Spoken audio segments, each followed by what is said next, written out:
Bonjour à tous. Aujourd'hui, on va parler un peu des claviers. Parfois, on a envie de faire la saisie. On veut apprendre, par exemple, à faire nos CV, autre, tout ce qu'on voit et qu'on veut essayer de le faire. Mais on a du mal à trouver certains. On a du mal à utiliser le clavier. On ne maîtrise pas encore bien la disposition du clavier. Parfois, on tape Q, on trouve que c'est A qui apparaît. On tape A, on trouve que c'est Q qui apparaît. Alors, parfois, ça rend un peu les choses difficiles pour nous.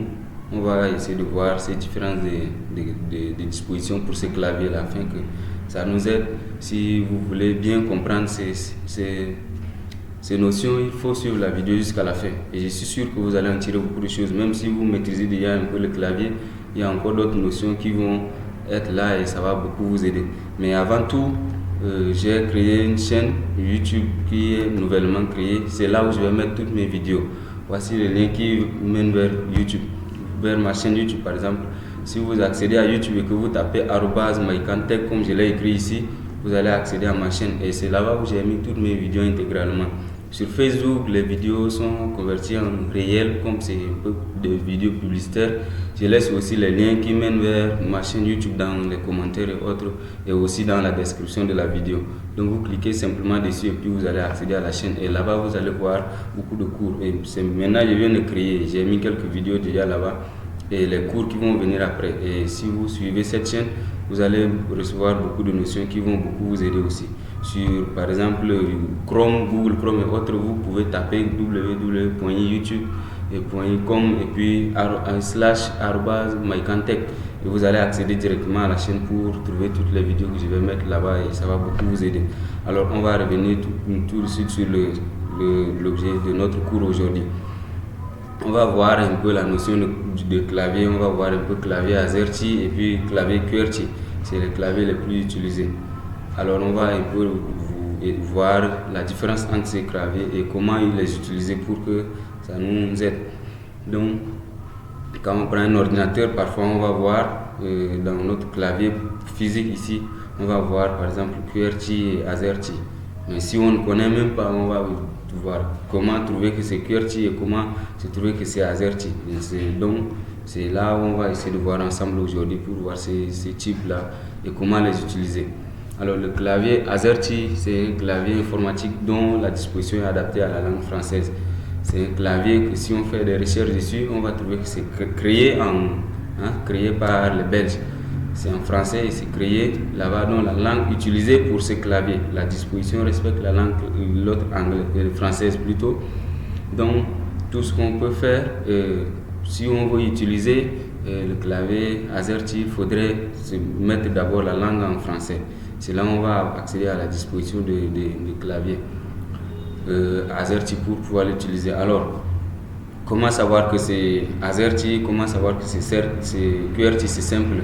Il suffit de compter les 6 premières lettres de notre clavier, de notre touche. Par exemple, ici, on prend là où il y a A, il y a Z, il y a E, il y a R, donc les 6 premières lettres ici.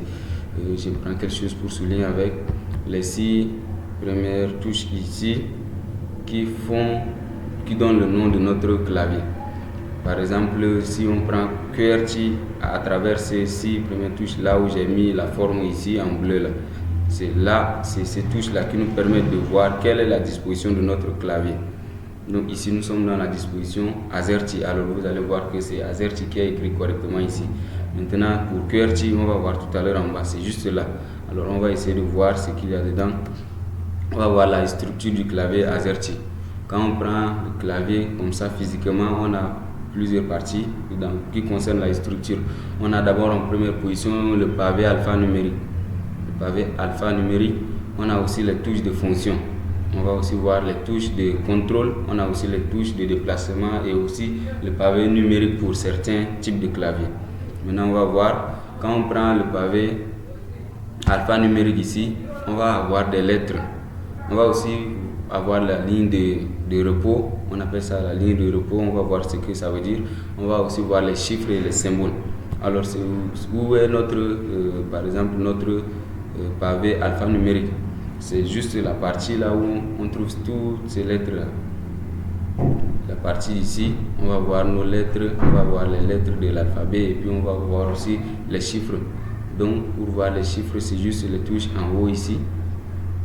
les touches, les chiffres en haut ici, et puis avec ces lettres là. C'est ça qui constitue notre partie alphanumérique pour le clavier. Maintenant, on va voir aussi la ligne de repos. La ligne de repos, si vous apprenez comment maîtriser le clavier et puis saisir avec les 10 doigts, tout soit la notion, on appelle ça la dactylographie. Je vais écrire tout ici, on appelle la dactylographie. Donc, si vous cherchez un cours concernant la dactylographie, vous allez connaître tout ce qu'on appelle la ligne de repos et autres, comment utiliser le clavier à 10 doigts et autres. Vous allez voir tout ça là, dans cette partie. Alors, la ligne de repos se trouve juste sur la deuxième ligne de notre clavier ici. Donc, quand on voit la dactylographie, j'ai mis entre parenthèses ici index gauche, index droit. Donc, quand on utilise un clavier, on a une ligne qui nous permet de prendre quelle est la partie on va utiliser avec notre main gauche, quelle est la partie on va utiliser avec notre main droite. Donc, pour index gauche, c'est la partie qui concerne notre main gauche, c'est à partir de F ici jusqu'à Q. Ça, c'est pour index gauche. Donc, on va tirer, par exemple, on fait droit comme ça jusqu'en bas. Alors, tout ce qu'il y a à partir de là, c'est notre main gauche qui doit taper. Et puis, index droit, c'est JK à partir de J ici. Donc, juste là, à partir de là, c'est réservé pour la main droite. Maintenant, ce qu'il y a entre J et l'autre G et I ici, on peut alterner avec main gauche et main droite. Maintenant, si vous voulez connaître tout ça, il faudrait un autre cours qui va parler de la dactylographie, comment saisir avec les 10 doigts et autres. C'est là où on va connaître toutes ces notions. Maintenant, les chiffres et symboles. Les chiffres et symboles, c'est juste cette partie-là aussi. En haut, on a nos chiffres ici avec les symboles là. La ligne en haut ici, c'est là où c'est la partie les chiffres, c'est la partie qui s'appelle l'autre les chiffres et symboles. Donc si on veut taper les chiffres ou soit taper certaines lettres avec accent et autres, on va trouver en haut ici. Comment les utiliser par exemple, on va voir tout à l'heure aussi, quand on va être sur la différence entre AZERTY et QWERTY, on va voir tout ça. Donc c'est cette partie là qu'on appelle les chiffres et symboles. Maintenant AZERTY, c'est cette disposition là qui est adaptée à la langue française qui est là. Donc on a la première ligne, c'est A, Z, E, R, T, Y, U, I, O, P. Deuxième ligne, on a Q, S, D, F, G, H, J, K, L, M. Dernière ligne, on a W, X, C, V, B, N. Maintenant, c'est cette disposition qui est adaptée à la langue française. C'est cette partie-là qui est appelée pavé alphanumérique ici. Et puis on a le pavé, l'autre, les touches, les chiffres et les symboles plutôt ici, qui constituent aussi une partie de notre pavé alphanumérique. On va voir aussi les touches de fonction. Elles sont très importantes aussi. Ces touches de fonction, on les voit souvent dans notre clavier physique ici. J'ai téléchargé ici, on n'a pas trouvé, je n'ai pas vu. Attends, je vais activer notre clavier visuel pour voir. Ok, ici aussi il n'y a pas. Maintenant, pour trouver ces touches de fonction, c'est la touche simplement en haut de l'autre. Ces touches-là, on les trouve alliées en haut de notre partie, les chiffres et symboles ici. On met les F1, F2 et F3. C'est ce que j'ai essayé de mettre ici comme exemple. Les F1, F2, F3. Leur rôle, c'est pour nous permettre d'accéder à certaines fonctionnalités du système d'exploitation ou soit des systèmes de l'ordinateur. Donc, ces touches de fonction là nous permettent, ils ont un code ou un programme qui est incorporé là qui nous permet d'accéder à certaines fonctionnalités. Par exemple, si on veut accéder au BIOS ou soit on veut installer le système d'exploitation de l'ordinateur, on utilise ces systèmes là pour faire la configuration avant de lancer le système d'exploitation autre. Donc on appelle ces symboles là, ces touches, les F1, F2, F3, tout ça, on les appelle les touches de fonction. On les appelle les touches de fonction. Maintenant on va voir aussi les touches de contrôle. Et ces touches de contrôle, on va voir avec le rôle par exemple, comment les utiliser. On a ces touches de contrôle, on a la touche CTRL ici, cette touche là on va la trouver ici, et puis à droite ici aussi. Voilà, AZERTY là, on la trouve ici, ou soit on va la trouver ici. C'est cette touche là qu'on appelle la touche de l'autre CTRL, on appelle ça touche contrôle. Par exemple, on l'utilise beaucoup plus quand on veut copier ou coller certains textes. Si il y en a qui connaissent les paquets de raccourcis en tête, CTRL V, CTRL C, CTRL S pour enregistrer tout ça. C'est cette touche-là, on appelle ça CTRL, c'est une touche de contrôle aussi. On a la touche Alt aussi. La touche Alt GR.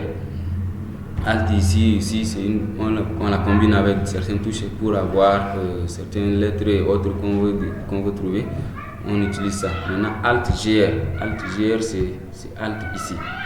Parfois, ils vont mettre Alt GR comme ils l'ont mis ici, ou soit parfois, ils vont mettre simplement Alt. Mais on appelle ça Alt GR. Et cette touche, quand on l'utilise, c'est vraiment important aussi. Parfois, vous allez voir dans le clavier ici, en haut, comme on le voit ici. En haut, ici, il y a les chiffres. En bas à gauche, ici, on a par exemple les symboles qui sont alignés ici. Et puis en bas à droite, on a quelques symboles, par exemple, qui sont là, l'autre, les caractères spéciaux, comme les arrobas, les dièses et autres qui sont là. Donc, pour accéder aux chiffres, par exemple, on utilise les touches. On va voir la touche Shift ici, ou soit Maj. Dans certains, l'autre en français, comme nous, on utilise le clavier AZERTY ici, on appelle ça Maj. C'est cette touche-là. Elle se trouve souvent ici. Alors, c'est cette touche-là qui est appelée la touche Marche. Si on veut taper par exemple tout ce qu'il y a en haut à gauche ici, pour accéder à ça, il faut taper d'abord cette touche Shift. On maintient avant de taper la touche correspondante et puis on va accéder au chiffre, par exemple 1. Si je veux taper 1, je maintiens la touche F, l'autre Shift ici et puis je tape 1. Et là, j'aurai 1 qui va apparaître ici. Par exemple, j'utilise le clavier visuel ici, vous allez voir. Si je veux taper par exemple ici en haut là, je veux taper par exemple 1. Là, je vais cliquer sur Shift ici et puis je tape là et j'aurai 1 qui va apparaître là-bas. Donc tout ce qu'il y a en haut, à gauche du clavier, on accède grâce à la touche Maj ici. Tout ce qui est par exemple en bas ici, à gauche, qui sort bien clair, on l'accède directement par défaut. C'est-à-dire si je tape seulement sur la touche 1 ici, j'aurai ce symbole-là qui va apparaître comme ça. Maintenant, ce qui est en bas à droite, par exemple comme ici, beaucoup plus, il y a la disposition des claviers qui dépend maintenant de l'entreprise qui a créé par exemple l'ordinateur ou soit qui a constitué ces claviers-là. Alors, arrobas par exemple, c'est ce qui est là, on appelle ça arrobas. Si on veut accéder à ça, il suffit de taper sur la touche Alt GR ici et puis la touche 0. On combine ça et on va accéder, on va trouver arrobas par exemple. Je vais appuyer Alt GR qui est là, j'appuie dessus et puis je tape directement sur la touche 0 et puis je vais accéder à arrobas qui va sortir. Donc, ce sont les touches de contrôle qui nous permettent d'accéder à certaines fonctionnalités spécifiques. Donc on a la touche Shift ici qui nous permet d'avoir par exemple les majuscules et les chiffres aussi. Si on veut taper par exemple les A, les B en majuscules, il faut d'abord appuyer sur Shift avant d'appuyer sur A. C'est-à-dire on appuie et on maintient en même temps, on appuie sur A avant de lâcher. Sinon si vous tapez seulement et vous lâchez et que vous écrivez A, ça va toujours sortir en minuscule. Donc faites Shift plus A pour avoir A en majuscule. On appuie sur Shift ou sur Maj qui est là, on maintient et puis on tape A et ça va sortir A en majuscule. Maintenant la touche vers majuscule ici aussi joue un même rôle si on veut taper les lettres en majuscule ou soit les chiffres en majuscule. Là par exemple si je veux taper 1, 2, 3, 4 à la fois ou soit les A, B, C, je veux écrire par exemple un nom en majuscule, tout en majuscule. Là il faut activer, on appuie sur la touche vers majuscule qui est là et puis un voyant va s'allumer. Un voyant, c'est une petite lumière comme ça qui va s'allumer sur la touche là, on appelle ça le voyant. Et quand on tape tout ce qu'on va taper après, tant que ce voyant s'allume comme ça, tout ce qu'on tape va sortir en majuscule. Si on appuie sur les chiffres, on aura directement les chiffres. Alors si on veut revenir en minuscule et autres, il faut activer, il faut appuyer sur cette touche là pour que la lumière qui va s'allumer là s'éteint. Et là on peut revenir aux minuscules et autres aussi. Parfois on met un cap lock ici, par exemple lorsqu'on utilise QWERTY et que c'est en anglais, c'est là où j'ai mis les cap lock et autres aussi. On a aussi la touche échappe ici, qu'on met généralement ESQ, plutôt ESC. Cette touche se trouve généralement ici. Vous allez voir ici, on appelle ça échappe. En anglais, vous mettre ESC. Cette touche là aussi est une touche de contrôle et autres. Donc les touches contrôle, on a CTRL, ALT, Alt GR, Shift, vers Maj, échappe, entrée. la touche entrée aussi qui joue vraiment un rôle capital. On l'utilise parfois pour valider un texte, par exemple,